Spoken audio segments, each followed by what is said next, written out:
Bila shaka utakuwa umeshinda salama. Tunakualika katika jambo la leo. Mimi ni Irene Kishiwa. Nami ni Esther Chilato. Kwa muhtasari ni hayo utakayoyasikia. Wakazi wa manispaa ya Mpanda walalamikia ukosefu wa maji safi na salama kwa zaidi ya mwezi mmoja, hali inayowalazimu kutegemea vyanzo visivyo salama. Kutokana na athari za vita kwenye upatikanaji wa mafuta duniani, serikali yaahidi kuendelea kufuatilia hali hiyo ili kulinda uchumi wa nchi. Muda wa kusitisha vita vya Marekani na Irani warefushwa. Wachezaji watatu wa Singida Black Stars kukosa mchezo muhimu wa robo fainali ya kombe la muungano 2026 dhidi ya Mlandege FC. Mwana Maisha Fresh unaweza kufuatilia pia jambo la leo mbashara kupitia tovuti yetu kwa kuandika www.tjambofm.co.tz, lakini pia unaweza kutufuatilia kupitia kurasa zetu za mitandao ya kijamii Instagram, Facebook na TikTok kuandika Jambo FM TZ, pamoja na YouTube kwa kuandika Jambo FM Radio Tanzania. Tunalianza jambo la leo kwa taarifa kutoka hapa Katavi. Wakazi wa mtaa wa Kigamboni uliopo kata ya Shanwe, manispaa ya Mpanda mkoani Katavi, wamelalamikia kukosa huduma ya maji safi na salama kwa zaidi ya mwezi mmoja kutokana na mabomba waliokuwa wakiyategemea kupata huduma hiyo kufungwa bila kupewa taarifa wala kushirikishwa, hali inayopelekea kwa sasa kutegemea maji ya visima na yanayotiririka katika vyanzo vya mito ambayo si salama kwa afya zao. Daniel Gahu na taarifa kamili. Kwa sababu kama gati la hapa limefungwa tujue kama limefungwaje. Ilikuwa linatoa maji, linatusaidia, tukasikia gati la maji halimefungwa. Wameeleza kwa hivi sasa utegemea zaidi maji ya visima na yanayotiririka katika vyanzo vya mito ambayo si salama kwa afya zao. Hali ya maji kwa Kigamboni yetu ni changamoto kwa sababu tulikuwa na magati mawili ambao ndio gati moja hilo limefungwa, hatujui sababu nini. Gati la pili ndio hilo tunatumia, ni kama takribani nzima ya Kigamboni na sisi tunatumia ni gati hilo moja. Bomba moja hilo la sokoni ambao na koki moja hiyo. Kama hivi saa hizi tunatumia visima ambavyo ni vya watu. Kwa saa hizi kimasika hiyo wanatusaidia kwa bure. Kwa kiangazi tunatoa pesa. Maji ya mtoni si salama sana au visimani. Na kiangazi yanakuwa sio mengi, chemchemu inakuwa ni chache kwa sababu wadudu wanaanza kuzaliana. Maji hayatoshi Kigamboni. Tunateseka na maji. Tunaomba msaada wa serikali tusaidie maji. Wananchi tunateseka na maji. Kwa sababu kama gati la hapa limefungwa tujue kama limefungwaje. Ilikuwa linatoa maji, linatusaidia, tukasikia gati la maji halimefungwa.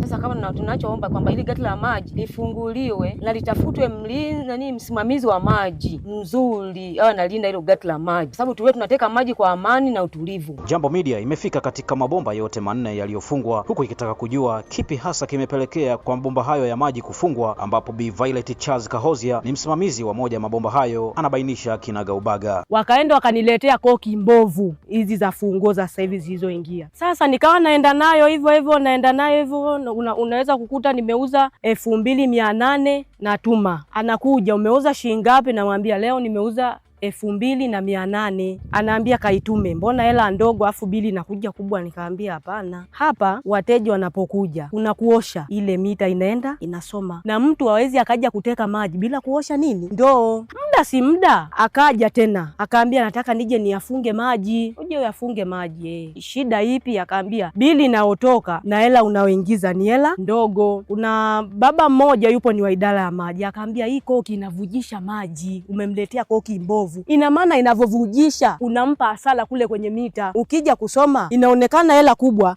aliyotuma hela ndogo, ndio akawa amekuja kubana gati. Aidha wamesema changamoto ya kutegemea bomba moja pekee imepelekea kwa wanawake wengi kutumia muda mwingi katika foleni ya maji kuliko kufanya shughuli zingine za kiuchumi, huku wakitoa wito kwa serikali kufungua mabomba yaliyofungwa. Unaweza ukaenda saa 3 kutokana na changamoto kubwa ya maji, tukatoka hata saa 6. Kwa hiyo unakuta shughuli zingine za kiuchumi zinakuwa ngumu kutokana na changamoto ya maji. Kwa hivyo tunaomba tusaidie changamoto ya maji kututatulia. Tulikuwa naomba serikali tuangalie, hasa hususan tufungulie kwanza ili gati letu hapa lilofungwa kidogo lilikuwa natupa aweni kidogo. Deogratias Katani Mweli ni msaidizi wa mwenyekiti wa serikali ya mtaa huo amesema changamoto ya ukosefu wa maji imekuwa ni kero kubwa sana kwa wananchi wake, jambo ambalo wameiomba serikali kusikia vilio vyao. Kwamba asilimia kubwa kama 75 wakazi wa Kigamboni wanategemea maji ya visima.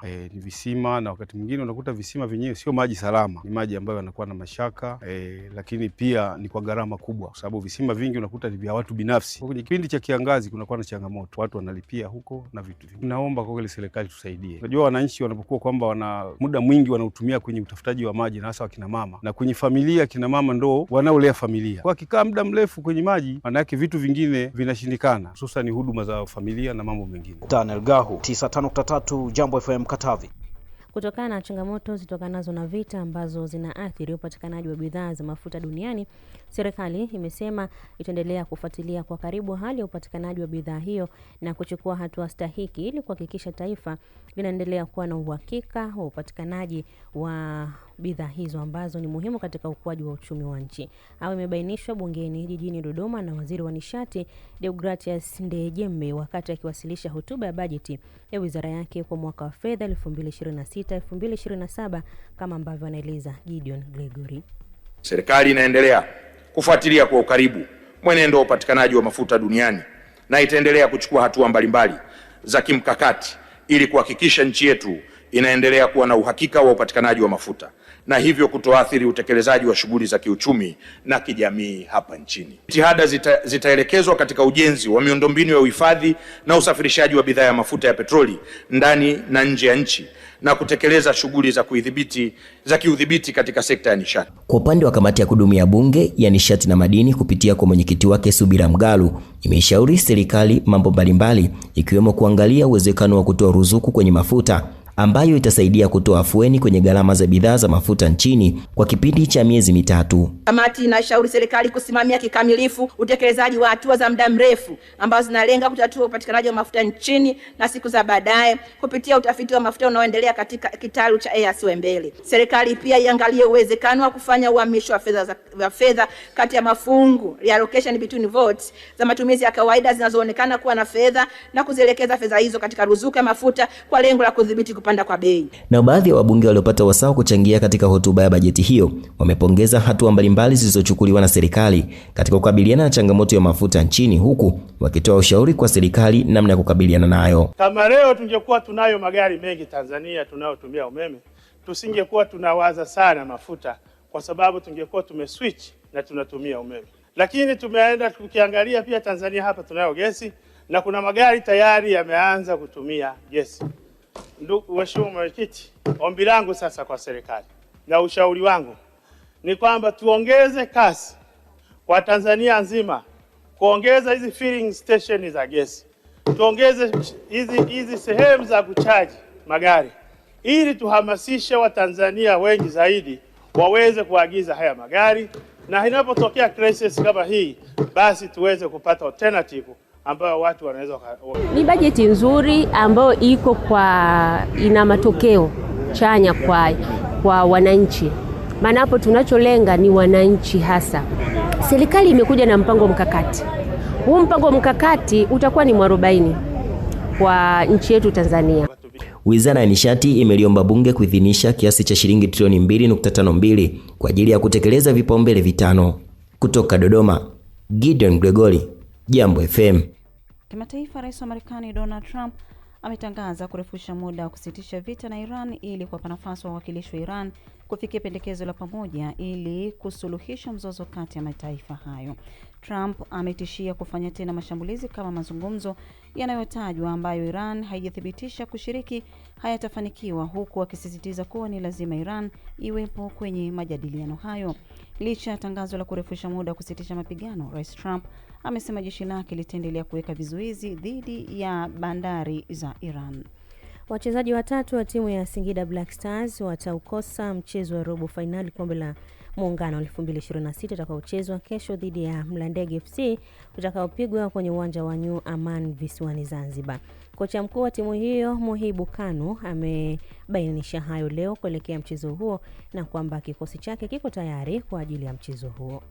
Maruf Chakei alikuwa nje, alienda kufanya surgery, kwa hiyo amerudi, hajaanza mazoezi vizuri, lakini bado taarifa za medical department hazijamruhusu kwenda kucheza. Lakini tuna mchezaji anaitwa Rupia, naye pia alipata majeruhi kwenye mechi yetu iliyopita ya Kigoma, hajaweza kuattend na timu. Lakini mchezaji mwingine pia ambaye tunategemea ataingia leo pia hakuwa vizuri, mchezaji wetu Ngede pia naye hayuko kwenye hali nzuri kwenda kucheza kwenye mechi kutokana na majeraha aliyopata kwenye mechi iliyopita. Na hao nafikiri ni wachezaji pekee ambao wanaenda kukosekana leo, lakini technical squad ambao tuko nao ni wachezaji wanakupa matokeo mechi yoyote wakati wowote kiwanja chochote. Kwa hiyo tuna confidence ya kutosha kuamini kabisa kwamba timu tuliyokuwa nayo tena kutupa matokeo. Pamoja na kwamba tumewatizama Mlandege wanavyocheza, haimaanishi kwamba tunawadharau, kwamba tunakwenda automatically tukijiaminisha tunaenda kuchukua pointi 3. Mpira una matokeo yake. Taaluma tuliona kwenye makaratasi na tukwenda kutengeneza mpango kazi mazoezini. Lakini nao pia wanakwenda mazoezini kwenda kufanyia kazi makosa waliyofanya wameshayaona. Kwa hiyo tunaamini kabisa kwamba haitakuwa mechi rahisi, itakuwa ni mechi ngumu, na tumekuja na senior players 27 na 3 under 20. Kwa hiyo hatutaingia kwa kumpima mtu, hatutaingia kwa kumjaribu mtu, hatutaingia kwa kumpa mtu match fitness. Tutaingiza wachezaji ambao wako tayari kupambana kuhakikisha kwamba timu inapata pointi 3 muhimu ambao tutatupeleka kwenye semi final. Naye kocha msaidizi wa Mlandege Mohamed Abdalla amesema timu iko vizuri na hakuna majeruhi na itapambana kuhakikisha inapata alama 3 licha ya kutambua Singida Black Stars ni timu kubwa na ina wachezaji wazoefu. Maandalizi yameendelea vizuri tu, nashukuru mpaka siku ya leo. Singida si timu ndogo, timu yao wana wachezaji quality player wengi, professional wengi. Tofauti na timu zetu sisi, nafikiri inajulikana hiyo. Walishiriki mashindano ya kimataifa, wana experience kubwa. Vijana wetu vile vile watapambana kadiri ya uwezo wao kuhakikisha tunapata pointi 3. Kama nilivyoelezea mwanzo, alhamdulillah tunashukuru wachezaji wote wako salama, wote wako fresh. Hakuna mchezaji ambaye labda atakayekosekana. Haya, mambo yako hivyo. Na kila la heri Singida Big Stars kadhalika Mlandege. Na hivi ndivyo tunavyoweka nukta ya jambo la leo. Miongoni mwa waliosikika jioni hii ni pamoja na haya. Wakazi wa manispaa ya Mpanda walalamikia ukosefu wa maji safi na salama kwa zaidi ya mwezi mmoja, hali inawalazimu kutegemea vyanzo visivyo salama.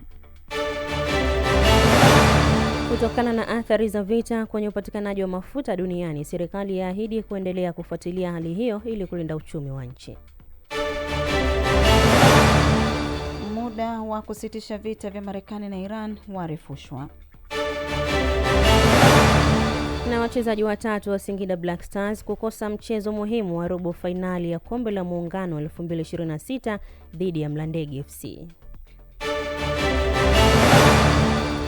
Asante kwa kuungana nasi. Kwa niaba ya wote waliofanikisha, mimi ni Irene Kishewa. Nami ni Esther Chilato, tukutakie jioni njema.